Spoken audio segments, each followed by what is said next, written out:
아이스 요원 리스트들이 사람까지 죽였다, 나를 공격하려고 했기 때문에 몸이 그냥 움직였다.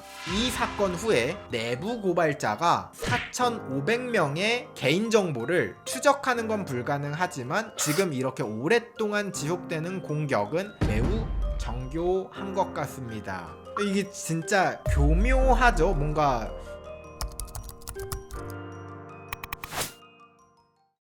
미국은 동경, 드림 컨트리죠. 모두가 미국에 가고 싶어 하고 사실 저는 가고 싶진 않아요.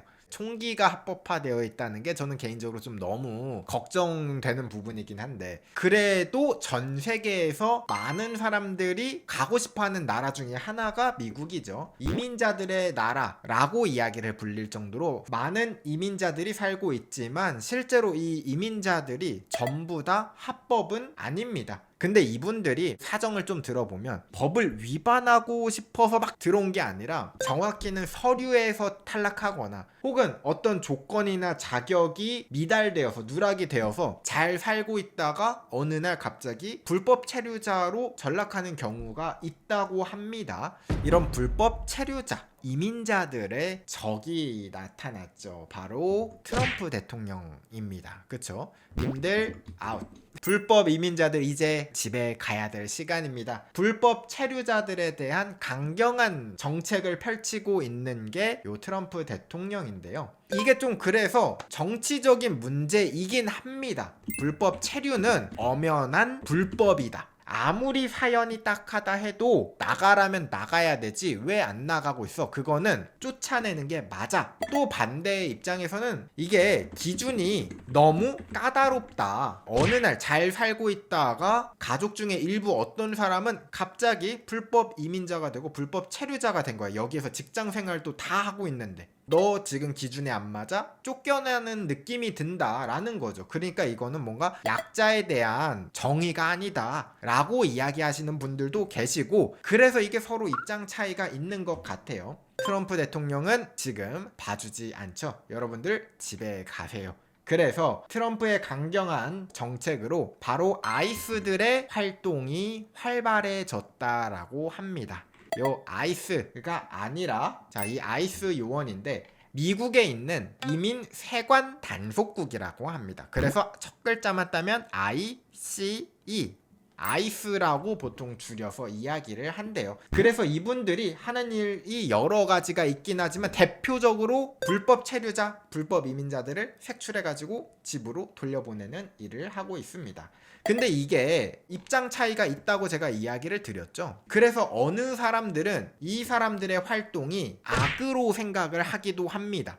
그런데 문제는 이렇게 정치적인 입장 차이가 있어. 야, 이거 나 집에 안 가도 되는 거 아니야? 보호받아야 되는 거 아니야? 라고 이제 보통 생각을 할 수가 있겠죠. 그래서 이 중에는 과격하게 이제 거부를 한다거나 그러신 분들도 있고, 집행하는 과정에서 무력 충돌이 있는 경우도 간혹 있다고 하더라고요. 그래서 이 아이스의 활동들에 대해서 미국 시민들의 여론이 좀 반반 갈리면서 논란이 되기도 한대요. 그러던 2025년 6월, 2025년에 아이스 활동이 굉장히 강했다라고 하는데 특이한 사이트가 등장하게 됩니다. 바로 아이스 리스트입니다.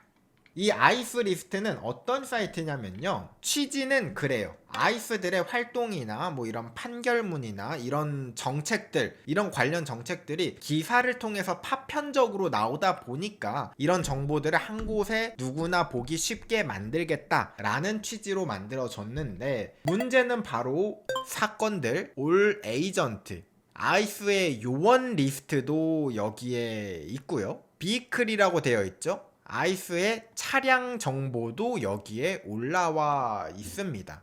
실제로 활동하고 있는 요원들의 리스트가 나오는데 사진과 이름과 부서, 역할, 이런 정보들이 나오고 있다라는 거예요. 이분들이 솔직히 잘못한 건 아니잖아요.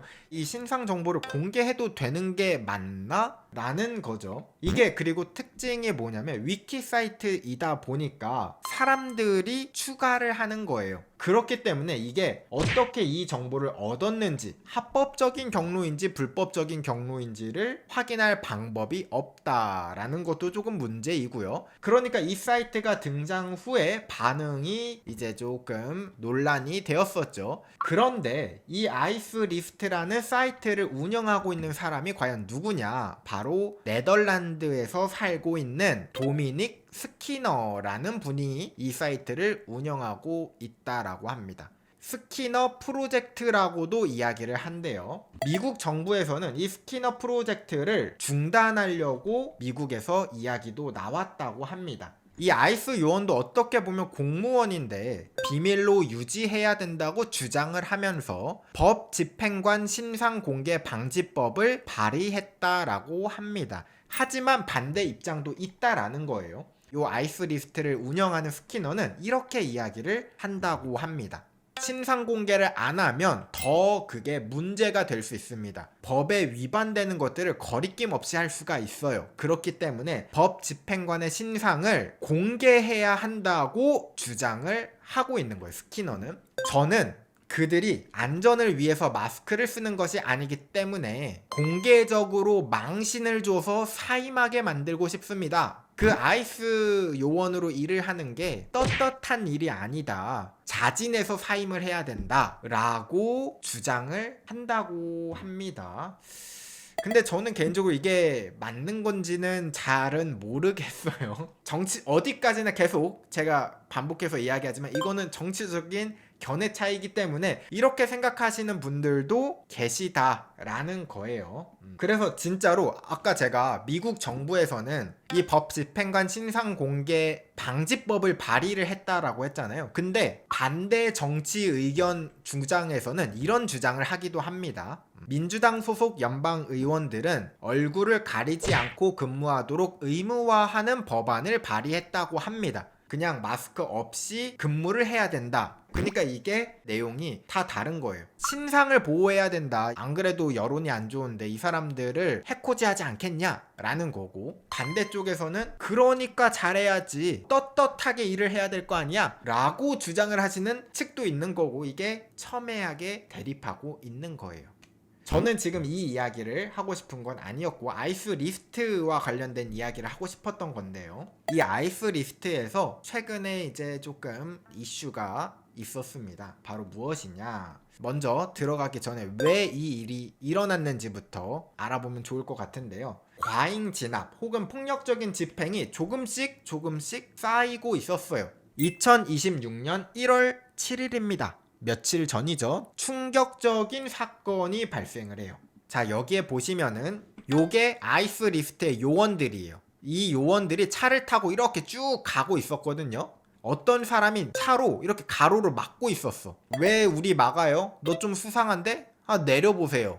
이 사람이 갑자기 차를 뒤로 빼더니 다시 이렇게 슝 달리려고 하는 거야. 근데 지금 자세히 보시면 사람이 있죠?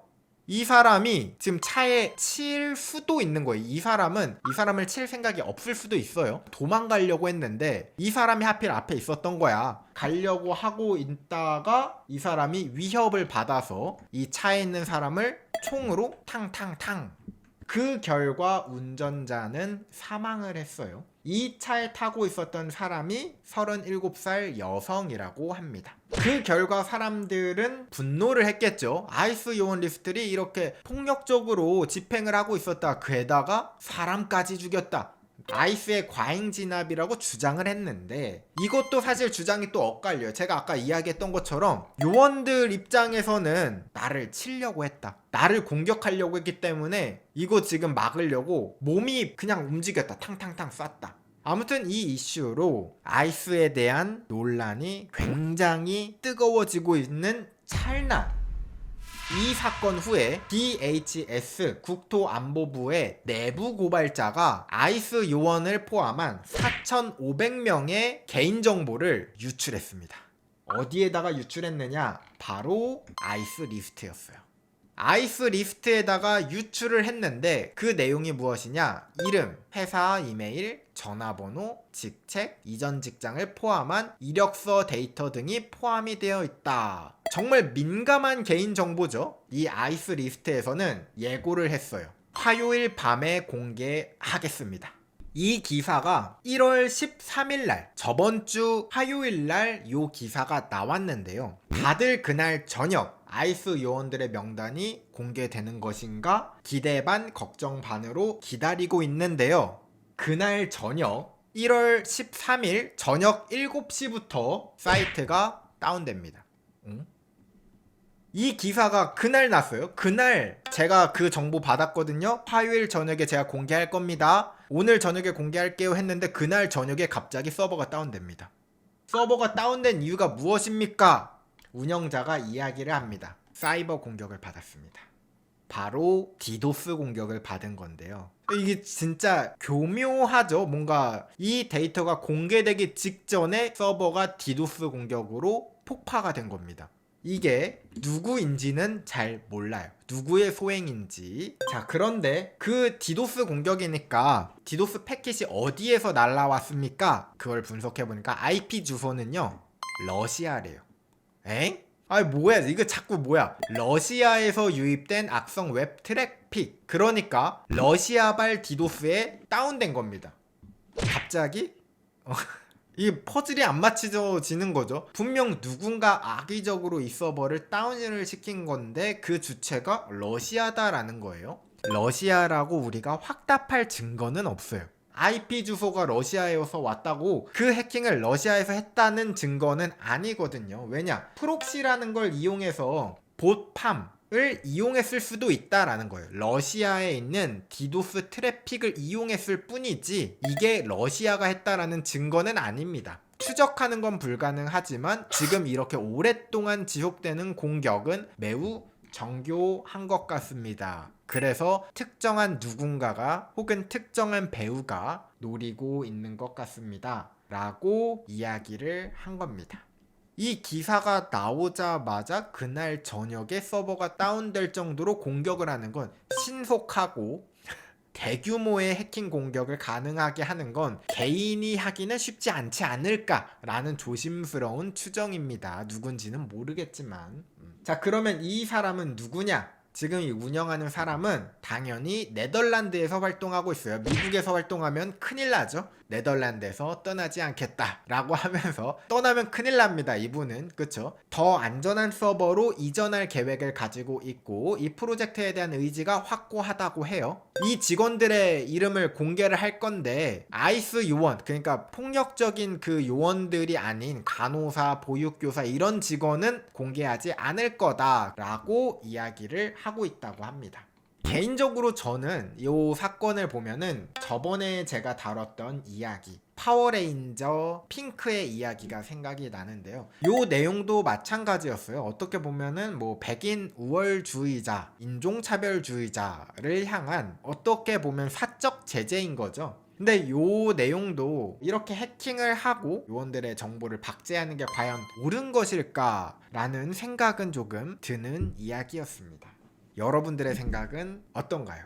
참 이 사적 제재라는 게 옳지 않다라고 이야기를 하지만 또 누군가는 그런 이야기를 하시더라고요. 법이 확실히 처벌하지 않으니까 우리가 사적 제재를 지금 원하는 거 아니냐라고 이야기를 하시는 분들도 계시고, 근데 이 법적인 처벌이라는 것 자체가 우리의 입맛대로 만들어지는 건 또 아니잖아요. 모든 법이 사실 우리 입맛에 맞을 수는 없겠죠. 악법도 법이다 라고 이야기를 해야 될지, 아니면 악법은 이런 식으로 과격하게 쳐내는 활동을 하면서 우리가 활동을 해야 되는 건지, 요거에 대해서는 각자의 판단이 좀 필요할 것 같습니다.